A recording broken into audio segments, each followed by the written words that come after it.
Alors, bienvenue à tous sur la chaîne. J'ai réfléchi avant de vous faire cette critique, est-ce que j'allais faire la critique pendant longtemps, j'ai réfléchi, au moins pendant un quart d'heure, et j'étais vraiment pas sûr de faire une critique parce que, comme je vous ai dit, j'ai envie maintenant de me concentrer sur des films que j'aime, qui me passionnent.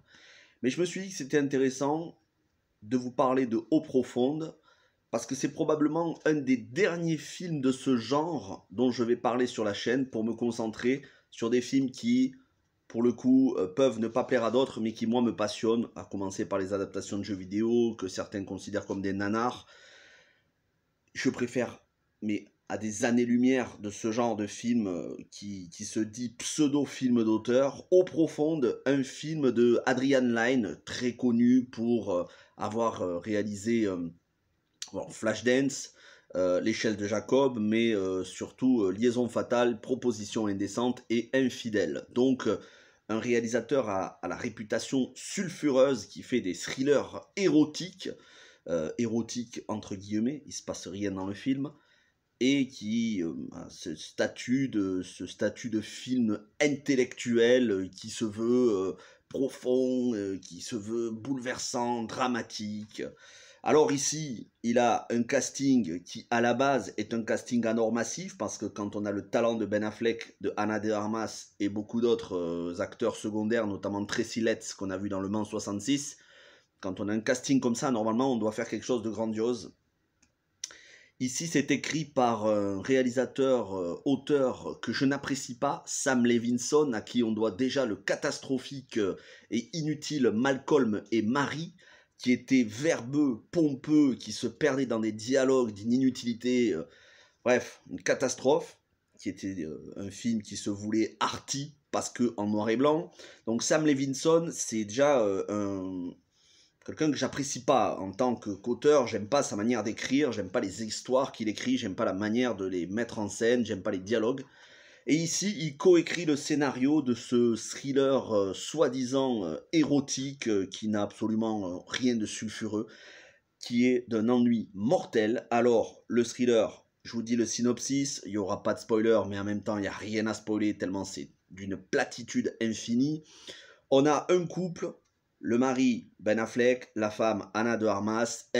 Elle n'a aucune dignité, aucune dignité, aucun honneur, aucune décence. Elle couche avec tout ce qui bouge, avec tous les mecs qu'elle rencontre.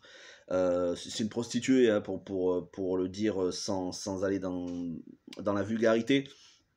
Elle essaye de, c'est une fille facile qui essaye d'avoir un petit peu d'émotion, de frisson en couchant à droite à gauche, en sachant pertinemment que son mari le sait. Elle essaye de faire péter un plomb, elle essaye de faire sortir de ses gonds son mari.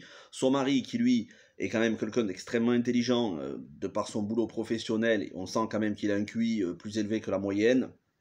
Il voit ça et il fait semblant devant tout le monde, y compris devant sa femme, de garder son calme, mais intérieurement il bouillit. Et est-ce qu'il bouillit, est-ce qu'il a une rage au point de tuer par des moyens, on va dire, des crimes parfaits, entre guillemets, les amants de sa femme? Bon, je vous laisse le découvrir.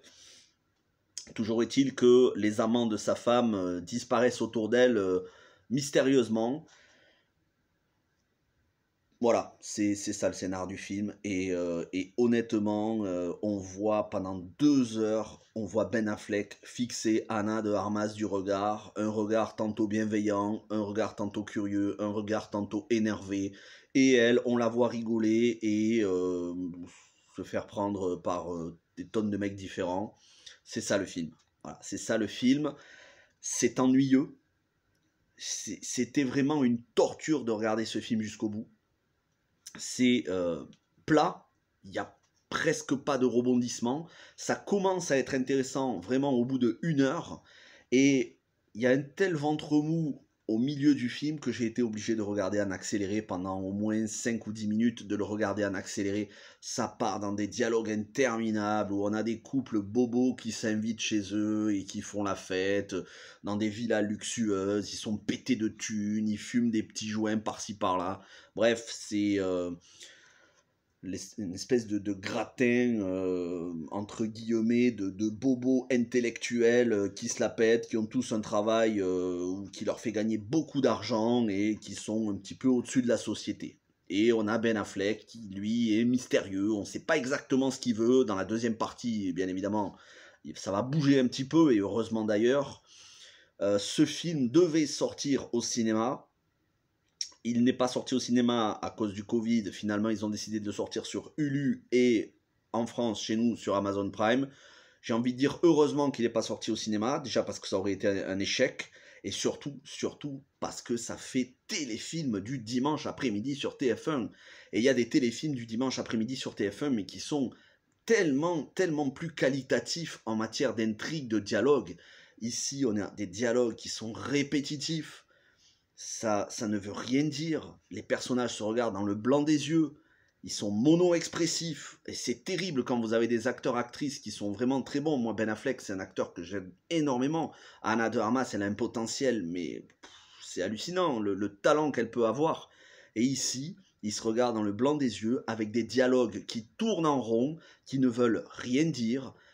Il y a des intrigues qui se finissent en queue de poisson, des portes ouvertes scénaristiquement qui ne sont jamais refermées et surtout qui n'apportent rien à l'intrigue.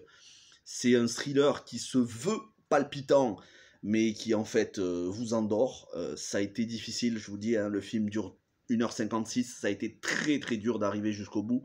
Donc je vous recommande pas le film. Après, faites-vous votre idée, mais honnêtement, moi, je vais vous conseiller de gagner 2 heures, de ne pas perdre 2 heures de votre temps et de fuir ce film comme la peste. C'est un sous-téléfilm du dimanche après-midi avec un petit peu d'érotisme. Alors attention, hein, de l'érotisme très soft. Bon, après, c'est quand même pas pour les enfants.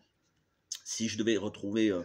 si vraiment je devais trouver un point positif, je dirais que c'est la jeune actrice qui fait la fille de Ben Affleck et de Ana de Armas. Elle joue brillamment, elle est très naturelle, elle est très intelligente, et le personnage est plutôt ambigu. Voilà, c'est un personnage qui est... la petite est un personnage malsain, elle aussi. En fait, tout le monde est malsain là-dedans. Mais la petite le joue tellement naturellement que, à la rigueur, elle tire son épingle du jeu parce que au milieu de tous les adultes qui sont là en train de s'ennuyer ferme, elle s'amuse un petit peu. Mais sinon, voilà, c'est un film. Voilà, je vais arrêter la critique là. Presque 8 minutes pour parler d'un film qui n'en méritait même pas une de minute. C'est trop d'honneur accordé à ce film, et ce genre de film, je n'en veux plus, je veux plus en regarder. Toutes ces cautions arty, films d'auteur qui se la pètent et qui sont d'un ennui mortel. Je préfère largement me regarder un Sonic 2 qui sort à la fin du mois. Là, pour le coup, même si ça n'a rien à voir, je sais que je vais me régaler, ce sera fun, il y aura de l'action, il y aura de l'humour, et moi, les films d'auteur qui se la pètent, ça commence à me saouler, mais d'une force pas possible. Donc le renouveau de la chaîne passera aussi par une mise aux toilettes de tous ces films d'auteur. Je vais tirer la chasse sur tous ces films d'auteur qui se la pètent. Alors je sais bien hein, qu'on va avoir les commentaires, on va dire, de presse, voire peut-être même de youtubeurs qui vont dire « Oh, le film est génial, il y a une profondeur et tout. » En fait, c'est juste de la merde, c'est tout. C'est juste de la merde, et j'aime pas dire ça, parce qu'en général, j'aime vraiment trouver du positif. Mais là, on arrive pour moi au bout de l'inutilité intellectuelle de films qui, au final, n'apportent absolument rien du tout. Voilà. Désolé si vous avez aimé, mais en tout cas, voilà, c'est ce genre de critique, ce sera probablement la dernière critique de ce genre de film, et je vais aller beaucoup plus dans le divertissement popcorn, parfois même décérébré, limite du nanar. Je trouve que c'est quand même beaucoup plus intéressant, parce que au moins, c'est des films qui n'ont pas la présomption d'apporter quelque chose, qui sont là uniquement pour le fun, pas comme ce film qui est amorphe, à l'image des escargots qu'il y a dans le film, que Ben Affleck cultive. Il cultive des escargots. Voilà, le film à la lenteur des escargots, c'est peut-être un signe du réalisateur pour nous dire « Regardez, j'ai fait un film qui est amorphe, qui est sous infarctus ». Je ne sais pas, mais en tout cas, c'est une inutilité absolue. Merci d'avoir regardé cette vidéo, et puis n'hésitez pas à me donner votre avis sur ce film. J'arrête la critique ici, mais vraiment j'arrête surtout ce genre de critique. Allez, on se retrouve pour des choses beaucoup plus intéressantes, beaucoup plus fun.